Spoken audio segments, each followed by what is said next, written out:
Everybody, and welcome to the session on improving the safety of intubation.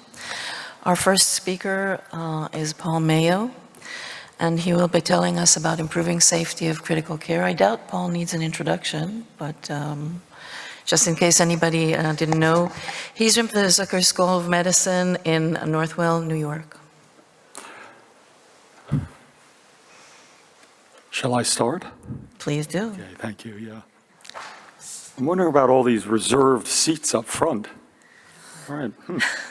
So we have a small, die-hard audience here.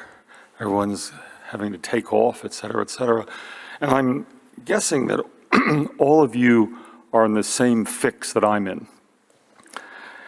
Everyone in this room, the reason you're here is you do critical airway management on a regular basis.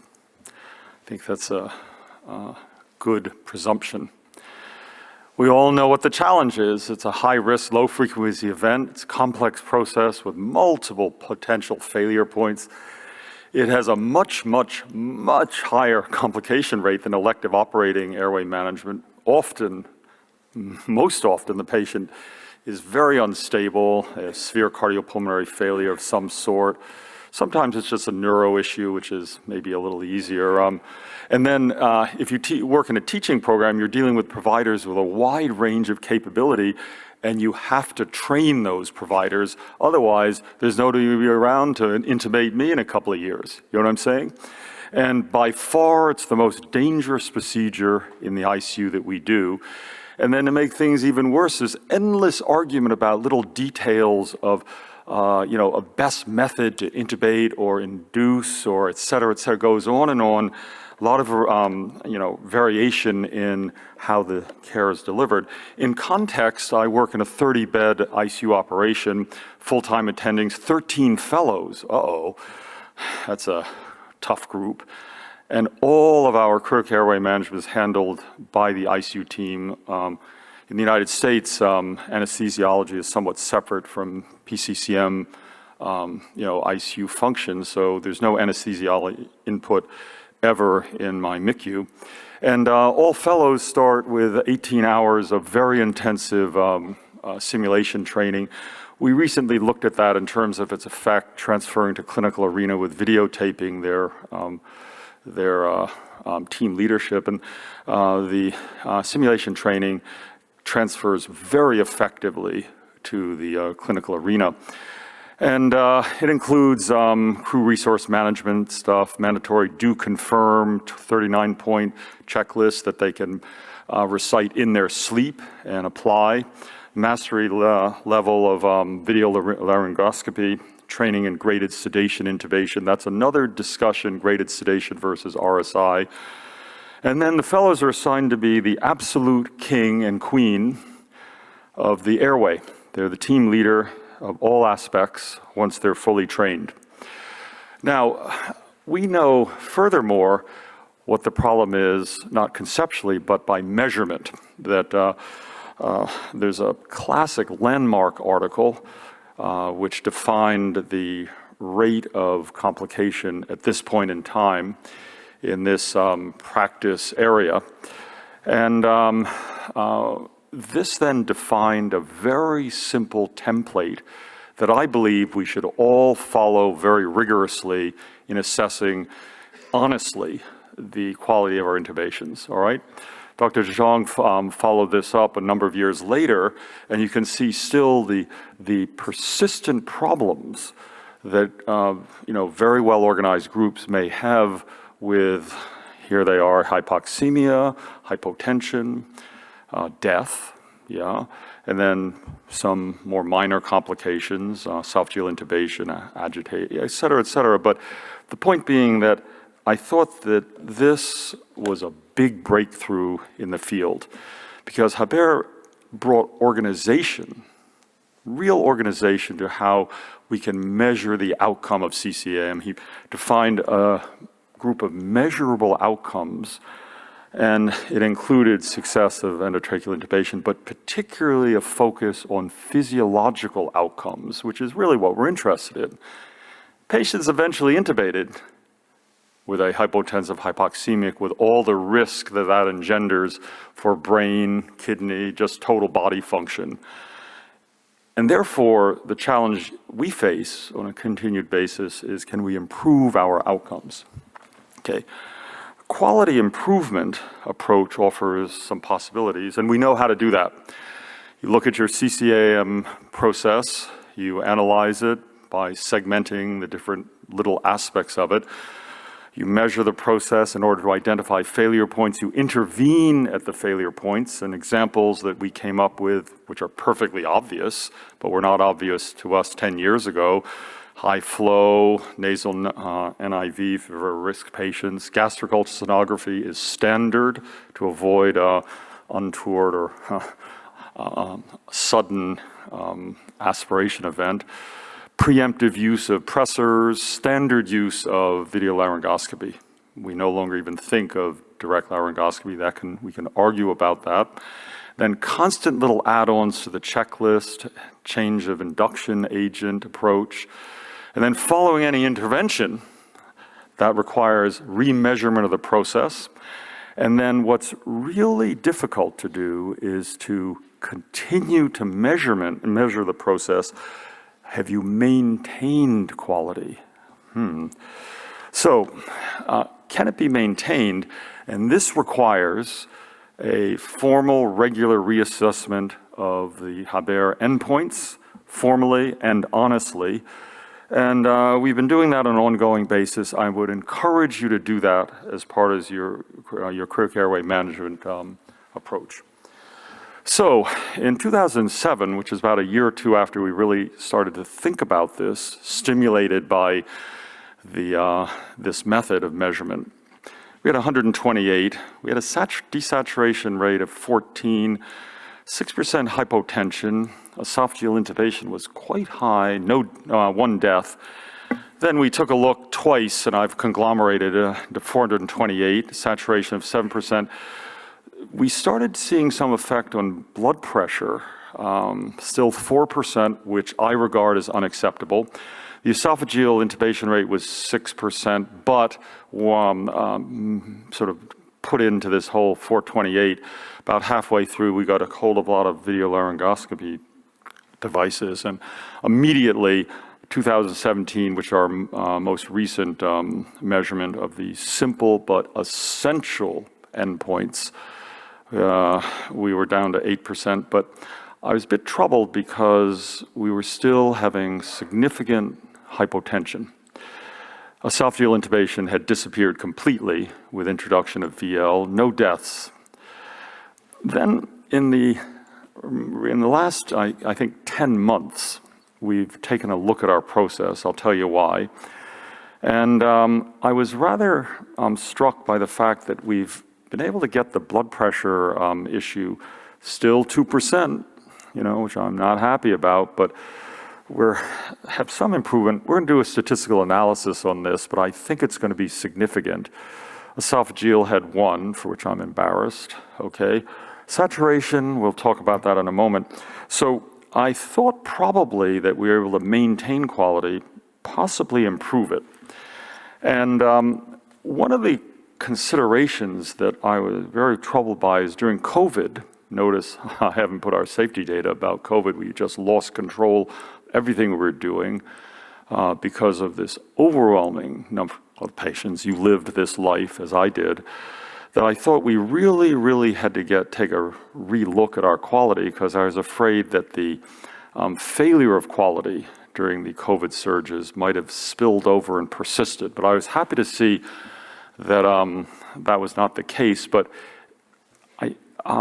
what I'll recommend is what we started to do, which is to start to think very carefully about what I would call a safe operating envelope. This is standard in the aviation industry. And the way that industry works is that they establish parameters for flight, and they, which relates to the operating envelope of the airplane, and the pilot is trained. The industry emphasis is never, ever, ever, ever approach the operating envelope of that patient, ever. Because the closer you get, the more likely there's going to be a catastrophe. So here's a flight path over in Brussels. This is happening now 200 times a day at the airport. The pilots, they have an envelope, which is defined by the physical characteristics of their system. And if they violate the outer bounds of this envelope, there's going to be death and destruction.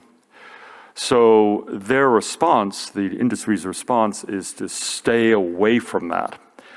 And it started to occur to me that we had established a safe operating envelope for CCAM that defined the catastrophe. And this violates a basic principle of aviation safety, which is a plane crash is a never, ever, ever event. So if you start thinking in those terms, that hypoxemia and hypotension should not be the signal that you have failed, but rather the signal should be, if you ever, ever approach that point, you failed. So where should the safety envelope for hypotension be set? And a pilot would say, nice and high. The further you're away from hypotension, the less likely are you going to violate the catastrophic point.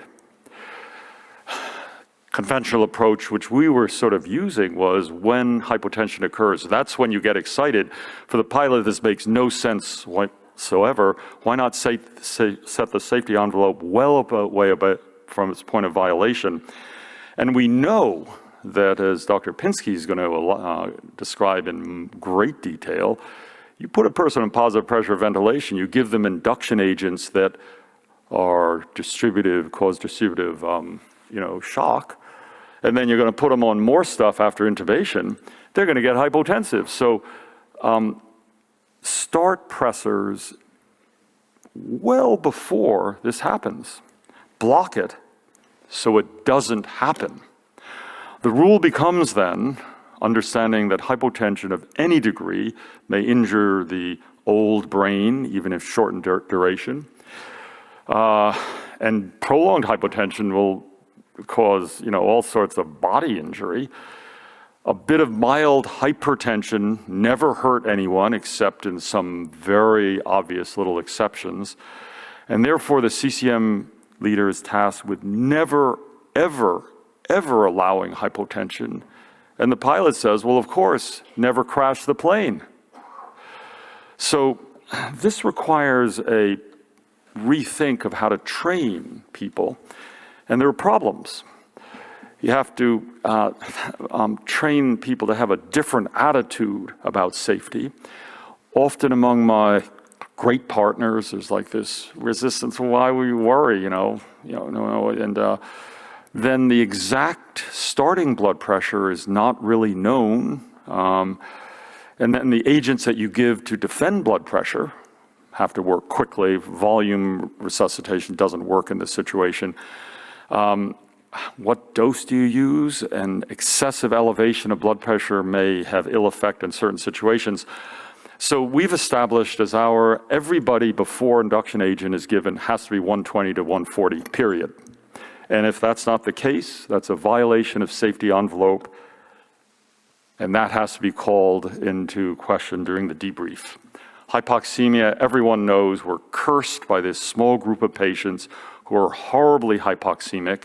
You can't do anything to get them above 90%, and they all desaturate no matter how fast and deft the intubator is. It's a vexing problem. Suggestions, please. Whatever technique you use, always make a formal, accurate assessment of how you're doing. If you find that you have to intervene, do a formal analysis, improve segmental with a segmental approach, and then formally reassess. And it's hard to do, it's hard to be honest. See if you've improved, and then improve.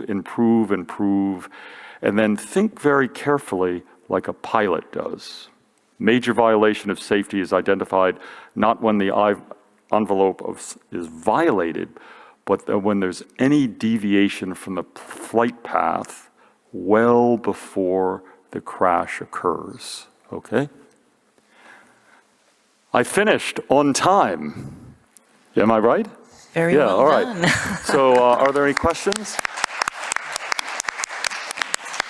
So we have time for a question, if anybody from the audience would like to raise any questions at this point.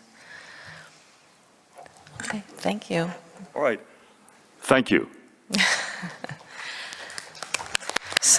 So our next speaker is Professor Sheila Myatra from Tata General Hospital in Mumbai, and she will be telling us what data is there on the topic of safe endotracheal intubation. Good morning, everybody, and greetings from Tata Memorial Hospital in Mumbai. I'm going to be speaking about what data is available related more to safe practices, related to the complications. There will be some overlaps with what Professor Mayo has said. I'll try to divide my talk into three parts. First, I'll try to give you a little background as to why the complications rates are so high, and then what is the current data, and what is the research in this area. Before I start, I'd like to declare that I have no relevant disclosures for this presentation. Now, if you look at the data on complications related to intubation in the critically ill patients, the commonest being hypoxia, hypotension, esophageal intubation, aspiration, cardiac arrest, etc. If you look at any of the large series, the rates are significantly higher than what you would see in the operating room, where tracheal intubations are also one of the highest performed procedures in the intensive care unit. And that would really make you wonder why this procedure has such a high risk of complications. And this prompted us more than 10 years ago to write this editorial with a very provocative title, Tracheal Intubation in ICU, Life-Saving or Life-Threatening? It's a life-saving procedure, but it can actually result in life-threatening complications if it is not managed properly, like Professor Mayo highlighted. Now, I come from a background of anesthesia before I started intensive care, and when I compare tracheal intubation in the operating room and in the ICU, both areas where it's one of the highest performed procedures, I see that there are three fundamental differences, and probably the reason why the complication rates are high. And the first being the ICU environment. The second, I would say, is the experience of the operator. And the third is the patient-related factors. Now, when I look at myself performing a tracheal intubation in the intensive care unit, this might be any time in the day or night, you know, the environment is so complex. Just getting to the head end of the patient is such a struggle. I don't know if any of you worked in the operating room. There's so much clutter around the bed. You know, I don't have any help. There may just be a male nurse. And this is not a patient who's only needs airway support. This is someone who's come with septic shock, so also needs hemodynamic support. I don't have every tool in my armamentarium like I have in the operating room. So the environment itself makes tracheal intubation very complicated in the ICU and increases the risk of complications. And it's very well known that the intubation skills of the operator reduces the risk of complications when you're supervised by a senior, supervised by an attending anesthesiologist, and even formal training in airway management in anesthesia or juniors routinely supervised can improve the outcomes with tracheal intubation. But the third is the most important factor, and that's the patient itself. This is not the fasted, optimized patient that comes for surgery. We know critically ill patients often have an imbalance between oxygen delivery and consumption. You know, delivery may be restricted because of fever, sepsis, tachypnea.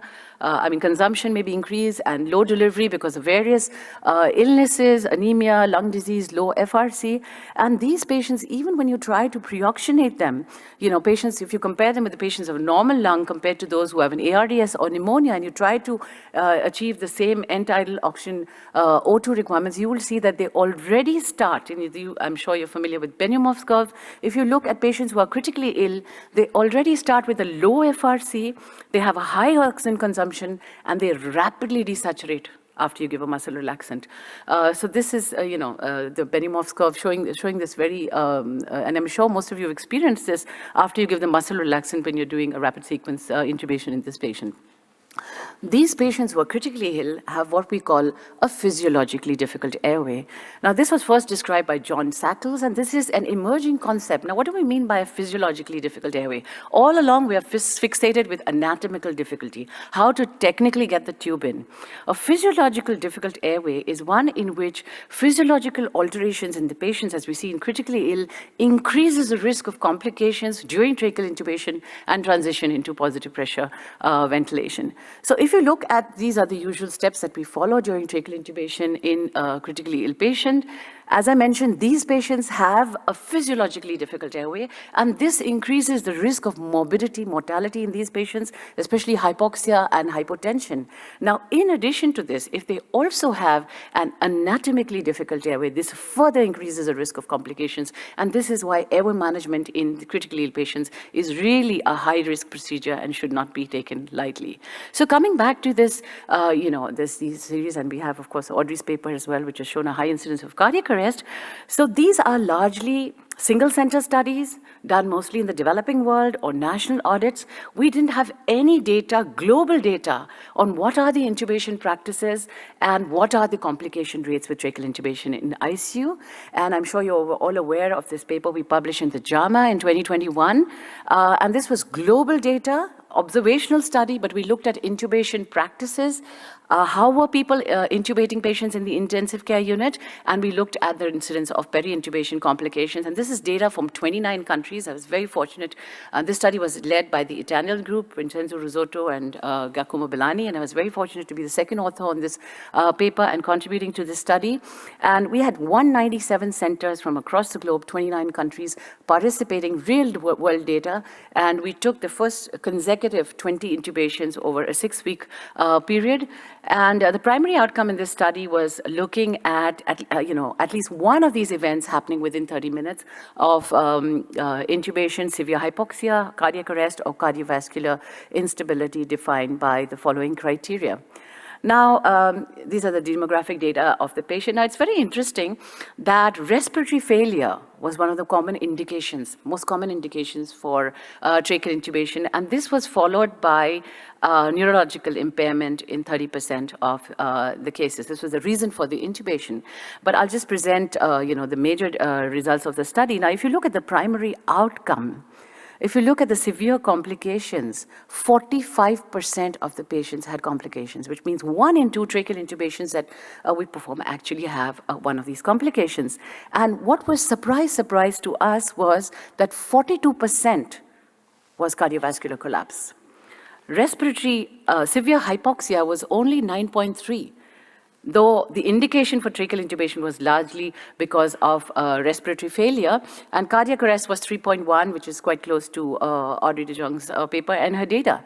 So 42% of patients had hypotension, cardiovascular collapse, which is a very, very high incidence. I think over time, we've become, very conscious of the fact that the patients will get hypoxic, they have low reserves, and perhaps over time, we have become better in peri-intubation, oxygenation, and the one complication we don't realize occurs very frequently in critically ill patient is hypotension. If you look at the secondary outcomes, whether it was esophageal intubation, cardiac arrhythmias, difficult intubation, or, aspiration, pretty similar rates like the other series in critically ill patients.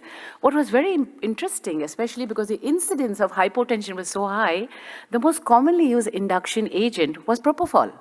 So almost half of 40% were using propofol for induction. And we know that propofol, especially in a hypovolemic patient who's vasodilated, will cause precipitous fall in blood pressure. And interestingly, it was more the anesthesiologists who worked in the intensive care unit, almost 2/3 of them, who were using propofol, not the ED or the internal medicine physicians. If you look at the intubation procedure itself, and though we talk so much about video laryngoscopy, only 17% of the people were using video laryngoscopes.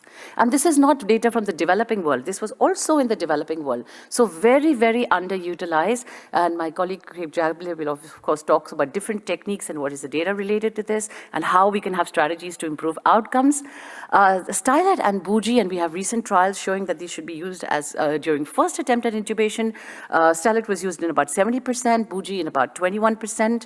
But what was most disappointing was that most of the people are still using auscultation Okay, almost 60% are using auscultation to confirm tracheal intubation, and only 1 in 4 people, clinicians, that's 25%, were using waveform capnography, which is the gold standard to confirm tracheal intubation in ICU. And this is all old data. This is an old study from Mott, which has shown that even a single episode of esophageal intubation can result in severe hypoxia. If you can look at any of the complications, hypoxia, aspiration, bradycardia, cardiac arrest, if you compare it with someone who has an esophageal intubation versus someone who doesn't, the incidence is significantly higher. And I'm sure, the message from this paper, from Mott's old paper, was that use capnography to diagnose esophageal intubation. And this is very ingrained in our practice, but unfortunately, people are not using it.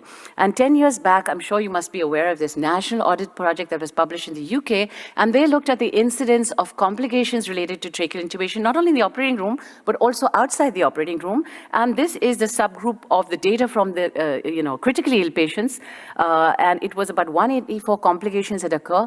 Now, interesting, more than 60% events in the ICU led to death or brain damage. And if you look at these events, they were likely to occur more out of hours, be managed by doctors with less anesthetic experience, and led to permanent harm. But the most important message from this data was that failure to use capnography contributed to 74% of the cases of death or persistent neurological injury. And even 10 years after this was highlighted in the National Audit Project, only 1/4 of the people are using capnography. So this is really, really surprising, and we have a long way to go in terms of safety to improve practices.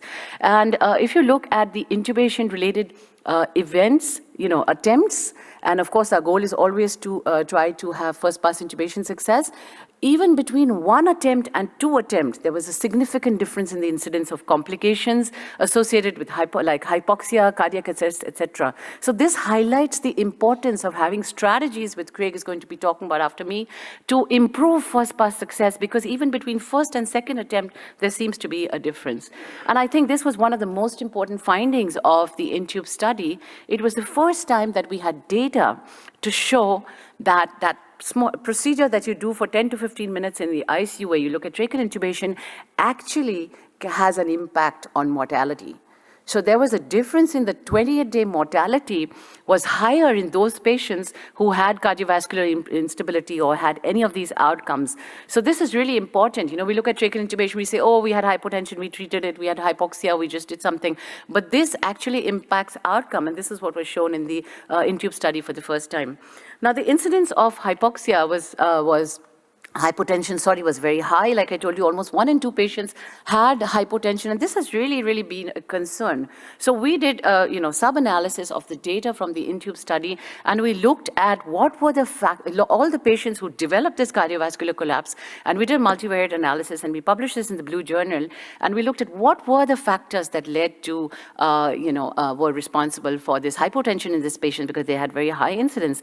And really interesting, if you look at the modifiable factors, the use of propofol was independently, identified as a risk factor. So, of course, the incidence of complications were very high, but propofol induction was identified as a modifiable intervention significantly associated with cardiovascular instability. And so we have to be a little careful. Often we have these patients who come in respiratory failure. They have normal blood pressures. They're very tachypneic, so their blood pressures may actually be high. And this gives you a false sense of security, and you say, okay, the blood pressure is fine. Let me give propofol to this patient. And then when you have the loss of sympathetic drive, you have precipitous fall in blood pressure in these patients. And if you look at the reasons why you have cardiovascular collapse, and this is from one of the editorials we wrote for the PREPARE-2 study, and of course Professor Pinsky is going to be talking about this in detail. The critical illness itself, the drugs that we use for tracheal intubation, also the loss of the sympathetic drive, as I mentioned, and the positive pressure ventilation, and a lot of other, heart-lung interactions that occur during tracheal intubation contribute to this hypotension. So we do have to keep all this in mind when we look at the high risk, want to mitigate the high risk of tracheal intubation. But, following this Intube study, this whole thing got highlighted about the high incidence of cardiovascular collapse and hypotension. And I just want to talk about the further research that's going on in this study. Now, if you want to prevent hypotension, there are 2 things that you could do. You could give fluids before starting tracheal intubation, or you could start with a low dose of vasopressors. Now, giving a bolus of fluid has usually been the strategy, but this has never been prospectively studied, and that's what the Prepare 1 study from the group of Vanderbilt did. They did a randomized controlled trial where they compared, about close to 400 patients. In one group, they gave a fluid bolus. In the other group, they did not give a fluid bolus prior to tracheal intubation, and they looked at the incidence of cardiovascular collapse, whether it made a difference. But interestingly, intravenous fluid bolus did not decrease the overall incidence of cardiovascular collapse in these patients, and that was quite surprising. But what was interesting is in the subgroup of patients in whom they had given positive pressure ventilation, there was a benefit with giving fluid. So they went ahead and did another study, and that's the Prepare 2 study that was published in JAMA, where they took only these patients in whom positive pressure was given, and they gave fluid bolus to one arm and no fluid bolus to the other arm, and then they looked at the incidence of cardiovascular collapse.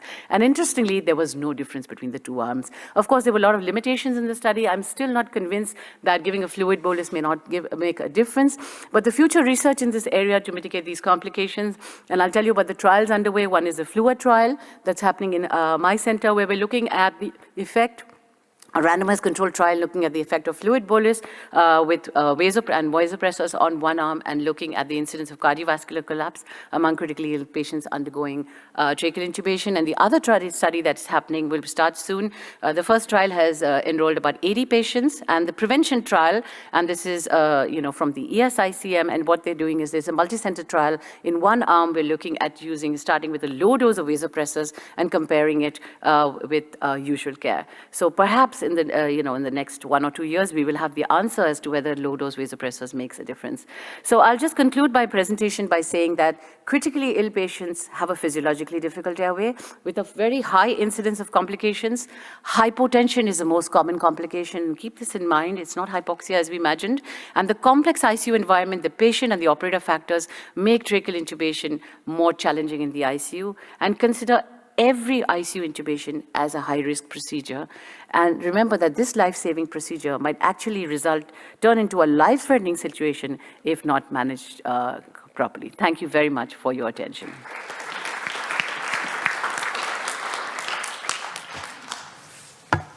Thank you very much for this very nice talk. Is there any question in the audience? Press the button on the microphone to activate it, please. Is there any? Yes, you can ask. Thank you very much for your talk. Do you think is it ethical or feasible to perform an interventional trial to test the effect or harm of propofol as an induction agent in ICU settings? I don't think it's unethical, but unlike what people believed, and a lot of clinicians who you talk to, they always say, oh, if the blood pressure, because if you talk to anesthesiologists, they don't use drugs like ketamine and etomidate. These drugs are out and thrown out. So propofol is very much used in the operating room. So they use propofol in the intensive care unit as an extension of their practice in the operating room, because it has a lot of benefits. It blunts the airway reflexes. It's a really good drug, for this. But the problem is that these patients are very vulnerable, and hypotension is very high. So the incidence of hypotension is high. It's real. And we can't be treating it. We have to find a way to prevent it. And one of the reasons may be giving propofol. And as I mentioned, the strategy some people use is like, okay, let me use, if the blood pressure is fine, I'll use propofol. If it's not okay. And this doesn't work, because we saw across the board, irrespective of what your starting blood pressure was, propofol was independently associated with a high risk of complications. Thank you. Yes, Professor Mayo. I'm a little worried about this obsession with low dose pressors. In these upcoming studies, how do they define low dose as opposed to appropriate dose? Right. What is the plan? Yeah, so the dose that we're talking about, the drug is norepinephrine, and the dose is about 0.08 microgram per kg per minute. 0.3? Or 8 microgram per kg per minute. Could you say that again? How much? 0.8 or 0.3? 0.8 microgram per kg per minute. So I would regard that as bupkas. So let me just tell you why. Let me just tell you why. Yeah. Okay, so first of all, you're using it to prevent hypotension. You're not course. using it to treat hypotension. Yeah. So you don't want the patient's blood pressure to go too high. The other thing is you're giving it, most of these patients don't have a central line when they come in for tracheal intubation. You're giving it through a peripheral line. for these patients. And, you know, a lot of pilot studies have been done because I'm involved in both the trials. And you want to give the minimum dose that will just, you know, have an effect on the blood pressure. And of course, you go up on this if your patient has hypotension, but more often than not, you will find, because you also have the pressor response of tracheal intubation, which will cause hypertension itself. And you're also starting with vasopressor, so you can't give a much higher dose. It's quite a low dose that we're using, because if you use anything higher than this, you'll actually have blood pressures of 180, 200. So we tried different doses before we made, came to this value. And again, we're not sure whether it works. We think, okay, there is a problem, 42% hypotension. Yeah. Fluid bolus doesn't seem to be helping. So we have to do something else. So that's why these trials. All right, we'll see what happens. Yeah, okay.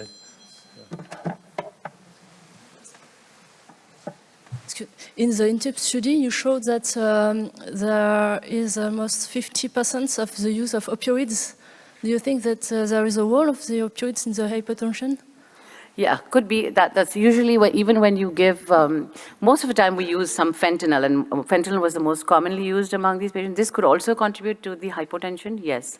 But when we did the multivariate, it was the propofol that was the independently associated with it. So I have a question as well, and we'll wrap up with that one because we're running about out of time. So what happened to balanced anesthesia? You know, what is this like? We use either ketamine or propofol, or we know from the operating room that the ideal, you know, drug is a drug combination for induction of anesthesia. Why doesn't that happen? Again, this is not really, you know, anesthesia the way we give it in the operating room, because we would use inhalational agents, we'd use a balance between opioids, we'd use induction agents. But in the ICU, as you know, we cannot use inhalational agents. And well, some people use like ketofol, a combination of propofol and ketamine. But the trials have been done comparing ketamine, etomidate, propofol head-on. Just one or two studies with a mix of this, and then how much do you want to mix and what kind of effects? It's better to use one drug. And that's what these trials have demonstrated, that unless contraindicated, ketamine or etomidate should be used as the primary agent, because we're really fooling ourselves if we think we could use propofol and if the blood pressure is normal. It's probably not. So unless contraindicated, I think you should use one of these drugs for induction. Thank you. Thank you very much. So after stating the problem and seeing the data, now Dr. Craig Jabaley from Atlanta is going to explain us how to manage the physiologically difficult airway. Thank you. All right, thank you for that kind introduction, and good morning, everybody. No relevant disclosures to this talk. I'm going to cover 4 primary areas. So we're going to talk about mitigating hypoxemia, how to get the tube in on the first try, doing what we can to keep the blood pressure normal. I'm going to save a lot of that for Professor Pinsky. And then we're going to wrap up by talking about a holistic approach to physiologically difficult airway management. So let's talk about hypoxemia. Professor Myatra showed you some data from MORT, and I'm going to show you some additional data that I like to show to my trainees. This is what happens when we apply conventional oxygen therapy for pre-oxygenation in critically ill adults.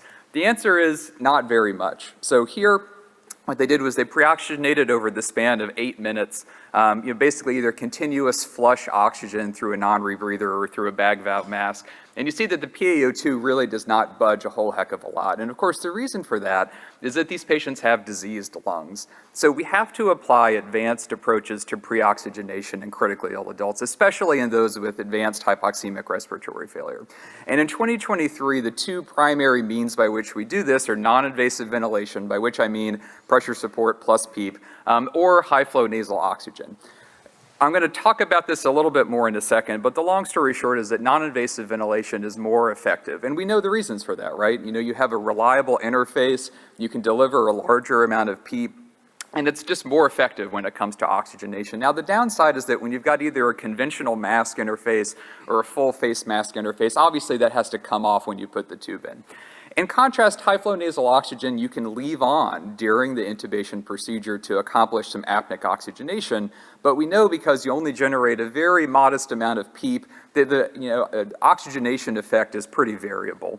And this has been borne out in the studies of these two different modalities. So when we look at non-invasive ventilation compared to conventional oxygen therapy, we see that the incidence of an oxygen saturation less than 80% while putting in the tube is lower, right, compared to conventional oxygen therapy. But this benefit has not been borne out as clearly in patients who are pre-oxygenated with high-flow nasal cannula alone. And we saw this in a second meta-analysis as well, where again, the effect of high-flow nasal oxygen by itself as a pre-oxygenation modality didn't beat out conventional oxygen therapy. And why is that? And we actually probably have some data to answer this question. So in the Florali-2 trial, what we saw was that in patients with a P to F ratio of 200 or less, we saw that there was a differential effect, a statistically significant effect in terms of the efficacy of high-flow nasal oxygen. And in patients who were randomized to receive high-flow nasal oxygen, the incidence of desaturation was 35% versus 24% in patients who got randomized to non-invasive ventilation. So this is to say that high-flow nasal oxygen may be less effective as the severity of respiratory failure increases.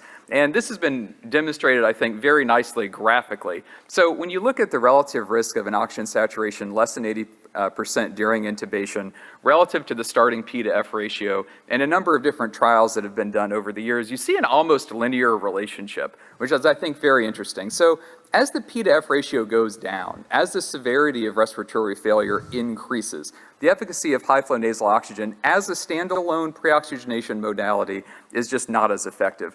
There's one interesting outlier here, which is the Arf-Mv trial, which we're going to talk about now. So for those who haven't tried it before, it is possible to get a mask seal while also delivering high-flow nasal oxygen. So in the Arf-Mv trial, what they demonstrated was that you had a higher SpO2 during the intubation procedure, and those who were randomized to receive high-flow nasal oxygen, started before the intubation procedure, so with non-invasive ventilation pre-oxygenation, and continued through the intubation procedure versus those who are pre-oxygenated with non-invasive ventilation alone. And this was in a group of relatively sick individuals, right? Median starting P to F ratio of 122. So you can deliver non-invasive ventilation for pre-oxygenation with high-flow nasal oxygen for apneic oxygenation. It's a good strategy as the P to F ratio starts to get pretty low and as the severity of respiratory failure is high. It's also possible to change over from one to the other. I personally don't like this approach for two reasons. Number one, it's not been well studied in an ICU population. I also think it can prolong the apneic interval if it's not something that you're practiced at doing. Another thing that you can do to keep the oxygen saturation up during tracheal intubation is to bag mask the patient, right? This is something that we have historically avoided in critically ill adults over concern for aspiration, but we've got some good data from PREVENT to suggest that A, it's effective, which I think that we all know, and although it was not powered to necessarily study safety endpoints, we saw a pretty convincing signal that there's not necessarily harm that comes from this practice, at least in the context of a trial. And we also have some data from secondary analysis of two trials, both PREVENT and FELLOW, to show that bag mask ventilation is more effective at keeping the oxygen saturation up during the intubation procedure than is apneic oxygenation with high flow. So let's take all of this and let's put it together. So we need to have an adaptive approach to pre-oxygenation. So when the P to F ratio is greater than 200, everything's great. So if you want to use high-flow nasal oxygen, I think it's appropriate. If you want to use conventional oxygen therapy, we've got some data to suggest that the lowest oxygen saturation is not necessarily going to differ between these two different approaches. And don't forget about the potential of using a bag mask interface for pre-oxygenation. Now, when the P to F ratio hits 200 or less, you've got to exercise more caution. Here we have good data to suggest that non-invasive ventilation, again, by which I mean PEEP plus pressure support, is going to be more effective than using high-flow nasal oxygen and is certainly going to be more effective than using conventional oxygen therapy. Likewise, when the P to F ratio hits 100 or less, here you really need to be thinking about non-invasive ventilation, potentially with higher levels of PEEP, potentially greater than 5, and I think ideally with the application of high-flow nasal oxygen for apneic oxygenation during the intubation procedure, what a lot of us would refer to as the Arf-Mv method. Now, regardless of what you're doing, we know that I didn't talk about this data, but elevation of the head of the bed helps to prevent desaturation, helps to keep the SpO2 up, and we also can't shy away from the use of a bag mask, interface or non-invasive ventilation for either apneic or rescue ventilation in patients, especially as the PDF ratio starts to decrease. So there have been some authors who have suggested that when the PDF ratio hits 100 or less, we may need to think about alternate ways to secure the airway. So if the apneic interval is dangerous for these patients, maybe we need to avoid apnea. Maybe we need to secure the airway with the patient awake. I'll just leave you guys with that thought.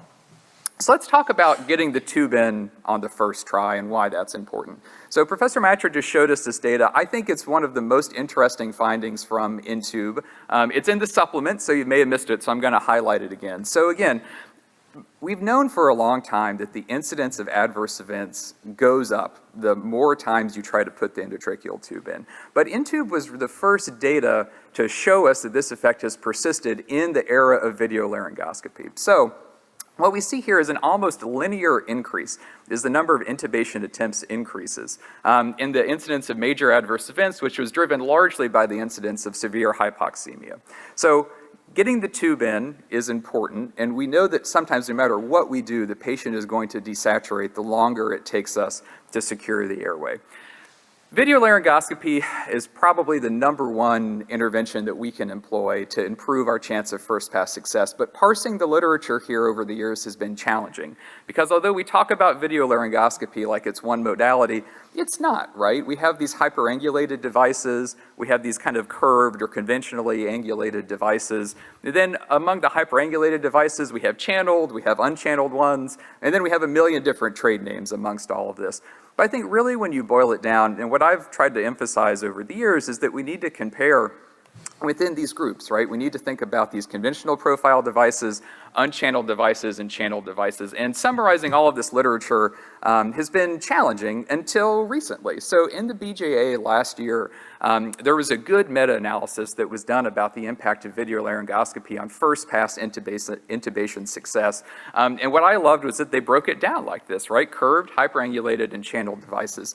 And summarized an enormous number of studies, right? I mean, we're talking over 100 studies in total, and basically found that, no matter what your video laryngoscopy approach, there is a higher likelihood of getting the tube in on the first try. So video laryngoscopy is important when it comes to first pass success, but I think as we know, it's not a cure-all, right? There are problems and potential barriers to helping us achieve the maximum bang for our buck when it comes to video laryngoscopy. But there are also some solutions, right? We know that, training on one device may not translate well to another. So in practice, it's good to select a single one and to train on it. We know that you need somewhere between 15 and 75 intubation practices with a particular device to get your success rate above 85 or 90%. We also know that if we adopt universal video laryngoscopy, that there may be a deleterious impact on the skills acquisition of trainees when it comes to direct laryngoscopy, but there are some potential ways that we can mitigate this that have been well described by Professor De Jong and others.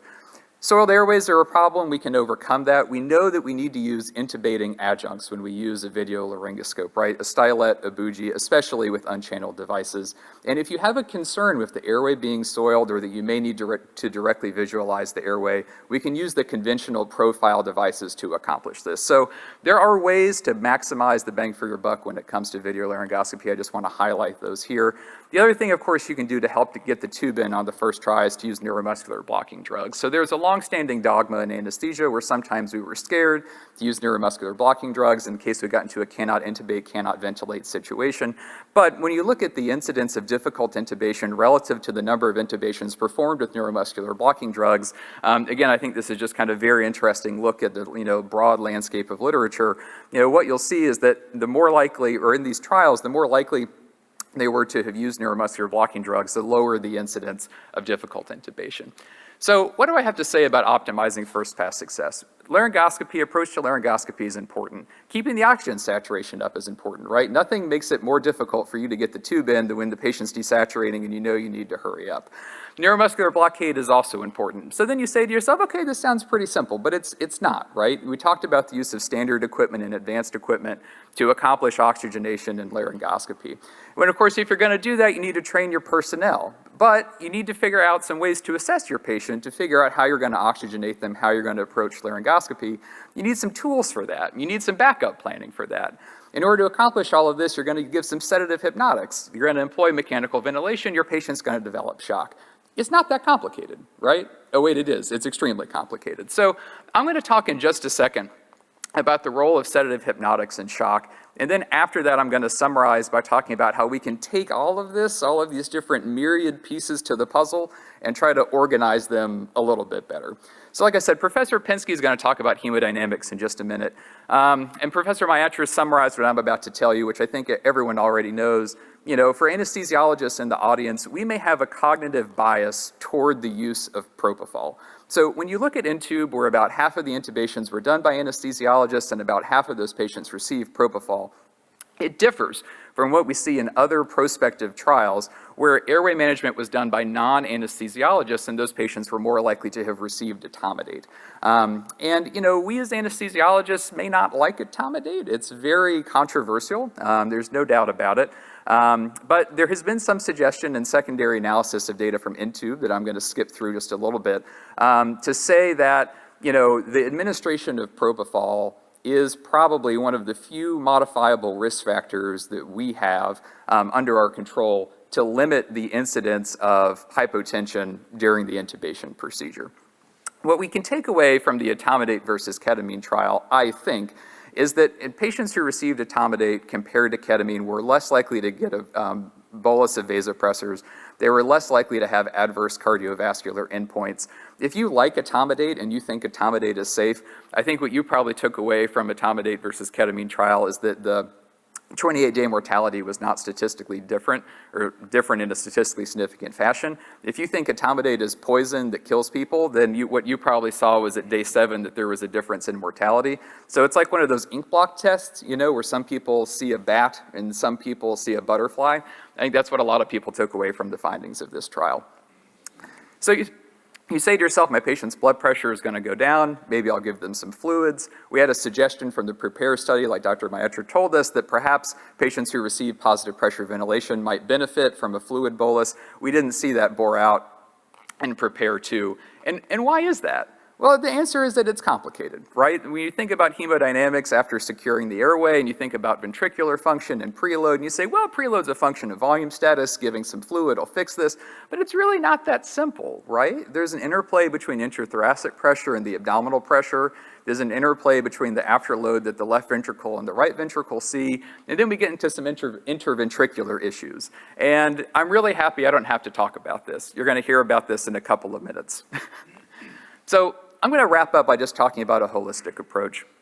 We can do better. So as Dr. Myatra summarized, you know, we're not employing the things that I have just talked about consistently around the globe, but we can. So in an intubation protocol that's been described by Professor De Jong and others, what I like about this is that it speaks to all of the things that we've just been talking about, right? How to optimize the patient's oxygenation before, during, and after intubation.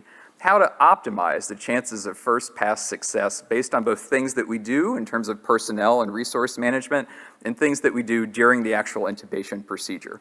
How to optimize the patient's hemodynamics, again, before, during, and after intubation. And how we can pay attention to important features of safety and quality before, during, and after intubation. So this is the type of high quality, robust, physiologically difficult airway management protocol that we need to take good care of our patients. And so perhaps it is not surprising that when you look at the impact of airway management checklists in aggregate, as was done in this study in JAMA Open a couple of years ago, you know, we see some suggestion that checklists may help to blunt hypoxemia, but not necessarily other physiologic endpoints. And that's because most of these checklists are not well designed, right? They're not like the one we just talked about. These sorts of checklists and bundles have to address physiology before, during, and after intubation, and to incorporate algorithmic approaches. So I obviously can't tell you everything about this wide-ranging subject in 15 minutes. In this year's update from the meeting, authored a little piece about this, so if you want to hear about this in more detail, this QR code will take you there. Hopefully I've convinced you that conventional pre-oxygenation is not adequate. First pass success is very important. Hemodynamic management is a bit challenging, but we have a few things that we might be able to do and that we need to approach these airways holistically. And with that, I'll thank you very much.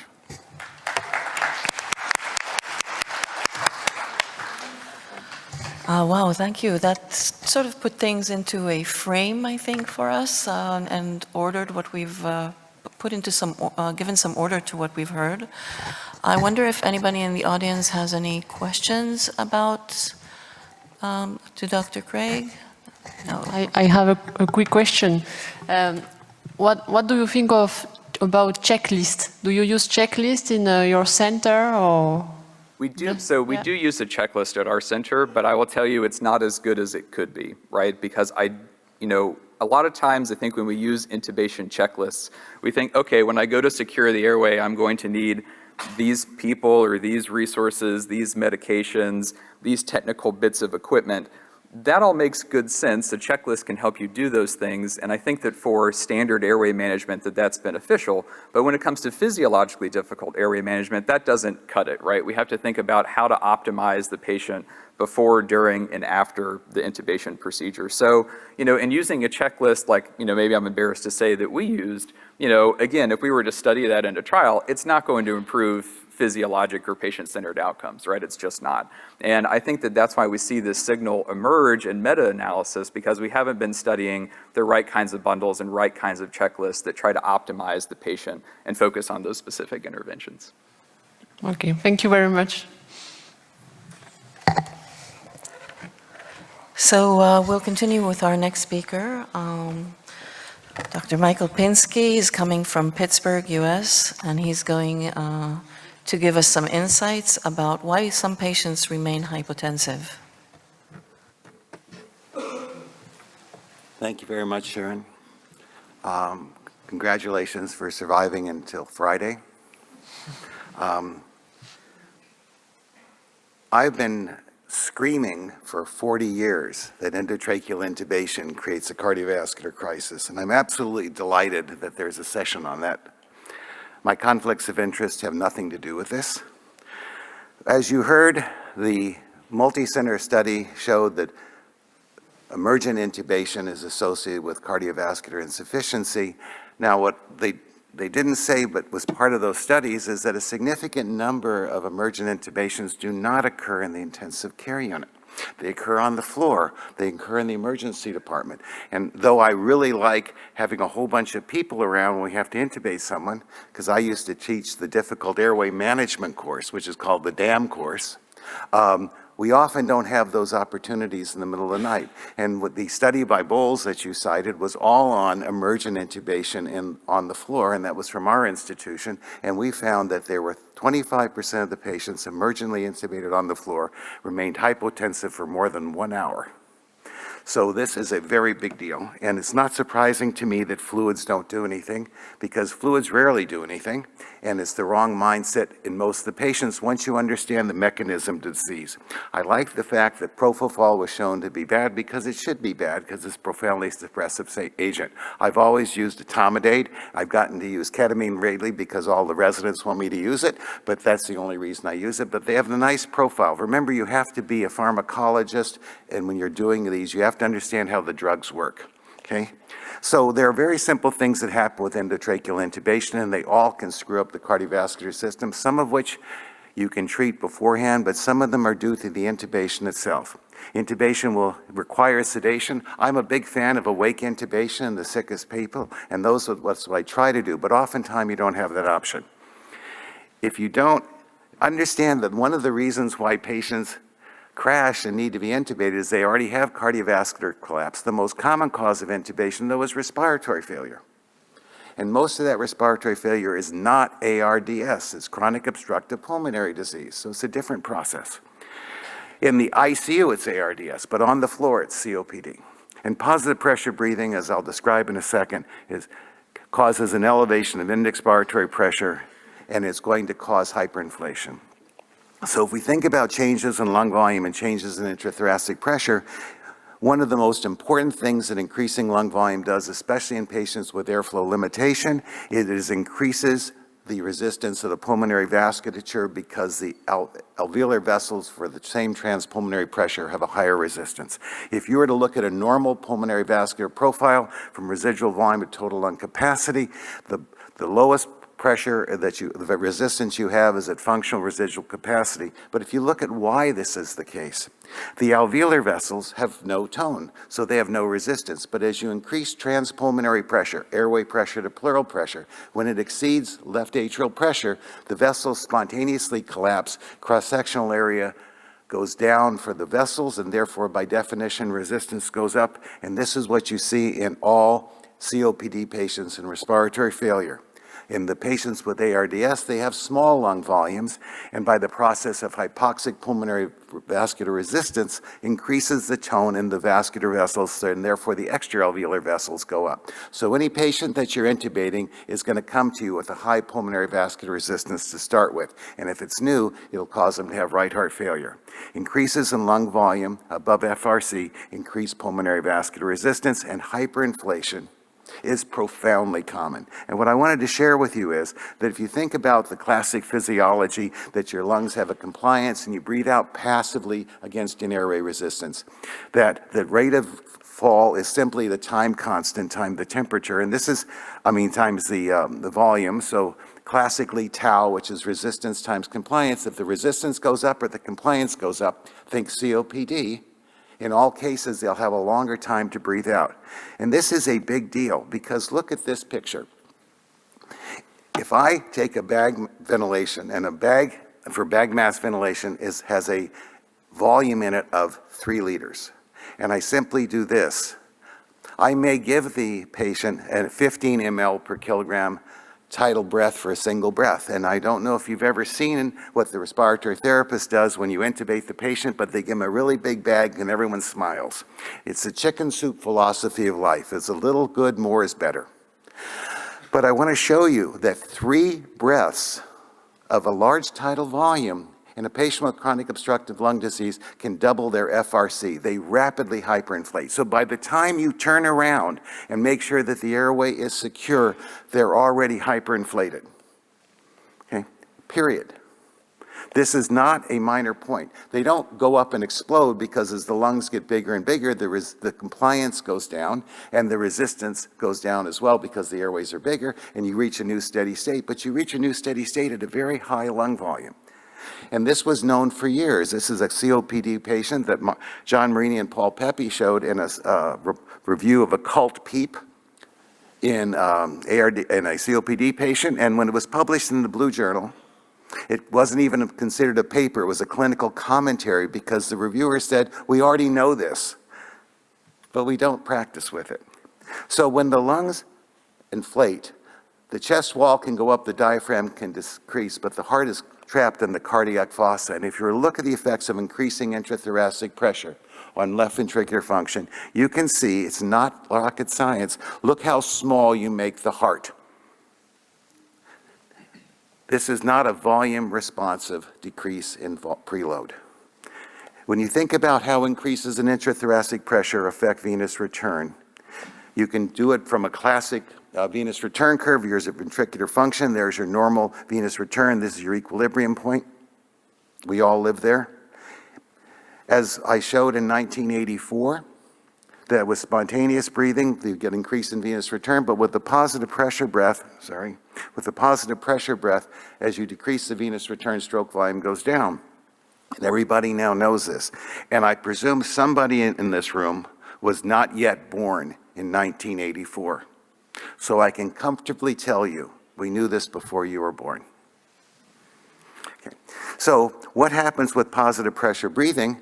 You increase the heart and the chest, but that decreases cardiac output and blood pressure falls, and this happens in everyone, and especially common in the operating room. In the operating room, since they have control of it, they can give volume or pressors, and they will simply increase venous return.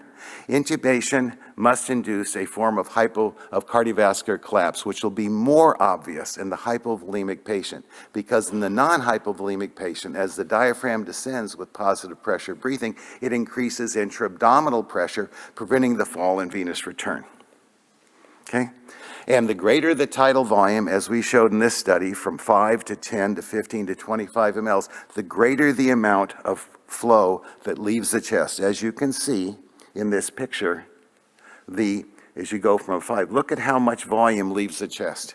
You basically are having a profound effect. On the other side, increases in intrathoracic pressure will decrease left ventricular afterload. And one of the things I like to explain to people is the afterload in the left ventricle is the transmural pressure. And it's really hard to explain transmural pressure, so I show them a picture of my children. Isn't that nice? Stephanie, Daniel, and Joe. Do you care how tall my kids are or how high their heads are above the water? It is their height of their heads above the water that is their transmural pressure. So in a study that we did in 1979, we looked at the effects of increasing intrathoracic pressure with the Valsalva maneuver on human beings, and what we found was that as you give the Valsalva maneuver within the first 3 beats of bearing down increasing intrathoracic pressure, as you can see in these humans, the end diastolic volumes profoundly decrease. Stroke volume remains constant because you're decreasing afterload, but if you're sustaining this, it won't stay there. So let's go back now and figure out what happened to all those patients that when emergently intubated had cardiovascular collapse. Once again, a majority were patients with respiratory failure. The second most common cause is neurologic dysfunction, and that's true across most studies. Number 1, emergent intubation must result in loss of sympathetic tone. There is nothing more stressful than not being able to take a breath. It is, if you can't breathe, nothing else matters. And therefore, a person that comes in acute respiratory failure is going to have a massively elevated sympathetic tone. Merely putting them on sedation, fentanyl, and sometimes etomidate, by reducing the vasomotor tone, will decrease arterial pressure, increase the pooling of blood in the periphery, and cause hypotension.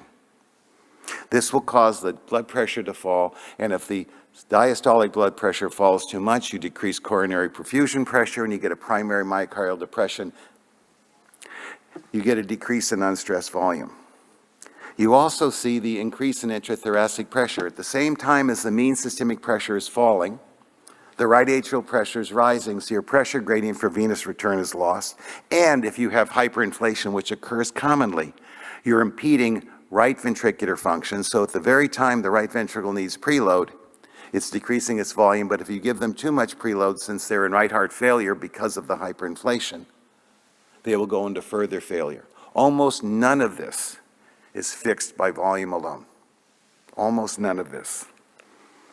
What needs to be done initially, and I strongly support what Sheila is trying to do with her study, is you want to give them vasopressors. You can give a little bit of fluids because the treatment for everything we do in the ICU is to give fluids.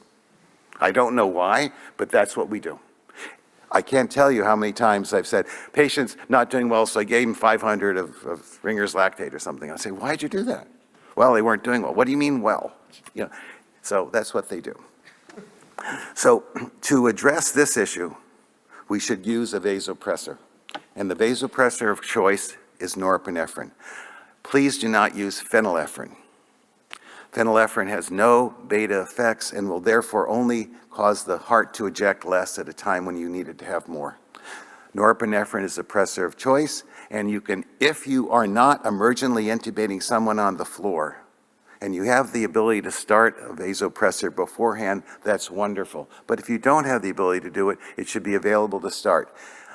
I strongly agree with Paul Mayo, who showed in a study in New York that you can give norepinephrine peripherally, and that the complications are almost zero, and they're no worse than peripheral phenylephrine, which we do all the time.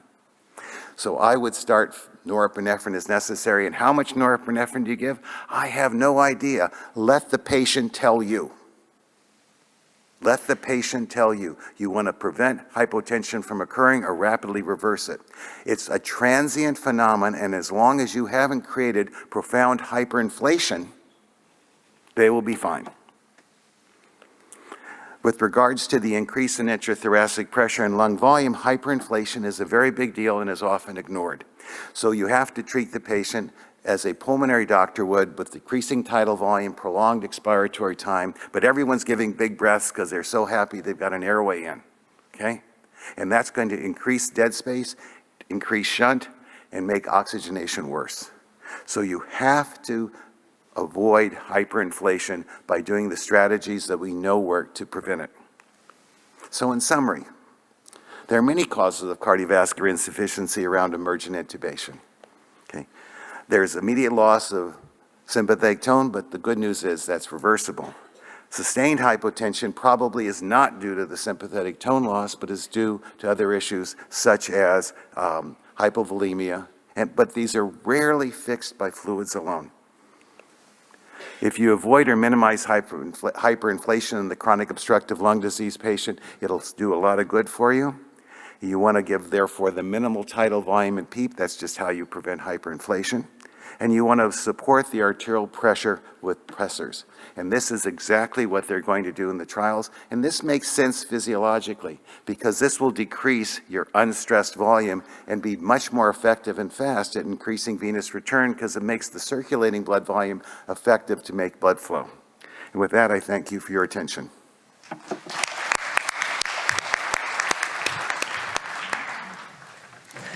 Thank you very much for this wonderful talk. Is there any question in the audience? I have one question regarding administration of vasopressors. How do you administer vasopressors? Do you always use a central venous access or other means? I try never to say the word always. Okay. If I have a central line, I use a central line. But if the patient is on the floor and they've been emergently intubated, and we're trying to take them to the ICU, where they're telling me if a bed's going to be available, et cetera, and they have a peripheral line, I will give norepinephrine through the peripheral line. I and attendings in critical care medicine in our department are certified to do that. The residents can't write those orders, okay? But if I'm there, I say give it, okay? And I take responsibility. It's not an issue. It's not a worry. Do it. So the answer is yes, but when they come to the intensive care unit, then we want a stable line for various other things. We'll put in the central line under ultrasound guidance, of course, with the masking and gloving and all that stuff you do, and then we'll switch the norepinephrine there. But we do not delay the norepinephrine infusion until we have a central line. Thank you. It's very important, yes.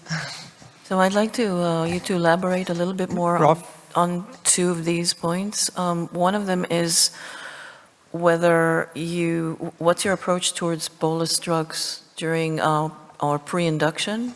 In the operating room, many times people use ephedrine.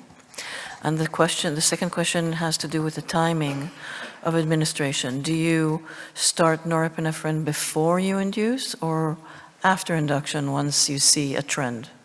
It depends on the patient. If they're, I don't do surgery in the operating room and induce anesthesia, but in those patients, you have complete control of the environment. You know when the intubation is going to happen. You schedule it on the clock. And in those situations, I would wait for something to happen. And if they want to give a touch of ephedrine or phenylephrine once to prevent hypotension, even though it'll make cardiac output fall, it won't hurt the patient if done once. Okay. In the ICU, if we're going to be intubating someone, I want to have norepinephrine available, but because we also have a lot of patients that have other issues, I'm trying to keep the blood pressure in a constant level, and if it starts to fall, we will go up on the norepinephrine. The problem I get is from the nurses who say to me, do you want me to mix up norepinephrine and put it on up here on the patient's bed when they're not getting it right now? That takes a lot of effort, and I have to have the infusion pumps, and if I'm not turning it on, why am I bringing it there? Because I lose it. I have to throw it away. And this is sometimes what people say to me. And so you have to address the issue that there has to be a process by which the entire staff understand that the cardiovascular support during an emergent intubation is one of the most important things they're doing. Now, after a few times of doing it, I don't get grief from the nurses, but it is a conversation I must have. So the answer is yes. I also, unlike what Sheila does, when I give low dose of norepinephrine, I give a small bolus first so that you reach a steady state. Because if you infuse a low dose of norepinephrine, it takes a while for it to reach its state because remember, O-methylesterase metabolizes it. So just as you're infusing it, it's going down, so you need to have a little bit of a bolus. How much? I have no idea. But you let the patient tell you what their response is. So again, to be clear about the technicalities here for the audience, are you going to give a bolus of norepi, start a drip, and then give your drug, whatever it is? Or are you going to have it in standby, give the drug, and then give the bolus and start the drip, Okay. if required? Almost always, we give the sedation and start the intubation, and if necessary, simultaneously, because I don't have to press the buttons on the pump for the norepinephrine, we just say, okay, start the norepinephrine. If we don't see hypotension, every drug is a poison, and if I don't need to give norepinephrine in this patient, I'd be happy. So no, I do not give norepinephrine on every intubation whatsoever, but it's sitting right there. There was Other questions? Yes? someone had a question. I saw them stand up. Okay, guess they're on. Okay, so I think we can conclude. Thank you very much to all the speakers. It was a very good session.